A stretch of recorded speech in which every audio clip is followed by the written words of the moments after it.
Pemirsa, Basnas Kota Palembang menggelar kegiatan rutin tahunan dengan tema Basnas Kota Palembang Awards tahun 2025 yang bertujuan untuk memberikan penghargaan dan apresiasi kepada UPZ terbaik.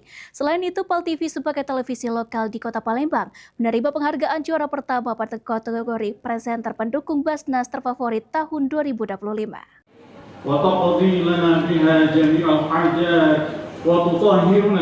Dalam rangka mengapresiasi kinerja unit pengumpul zakat, kepercayaan para muzaki, serta kontribusi berbagai pihak yang telah berperan besar dalam pengelolaan zakat di Kota Palembang, Badan Amil Zakat Nasional Basnas Kota Palembang kembali menyelenggarakan kegiatan tahunan yang telah tertuang dalam rencana kerja dan anggaran tahunan, yaitu Basnas Kota Palembang Awards tahun 2025.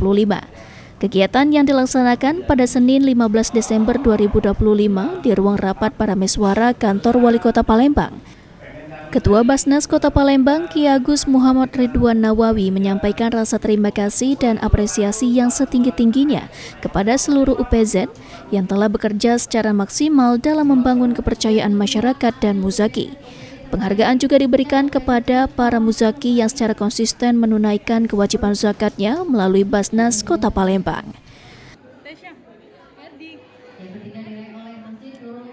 Kegiatan rutin ya tahunan yaitu dari Basnas itu Basnas Awards.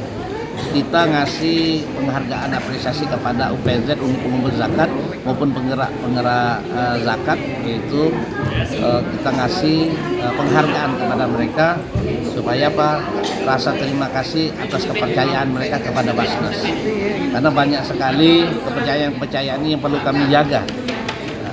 Dengan adanya apresiasi ini mudah-mudahan terus dia memberikan zakat dan sedekah ke Basnas dan juga untuk menarik kepada muzaki-muzaki yang lainnya. Dalam Basnas Kota Palembang Awards tahun 2025, PAL TV sebagai televisi lokal di Kota Palembang menerima penghargaan juara pertama pada kategori presenter pendukung Basnas terfavorit tahun 2025. Suryadi, PAL TV.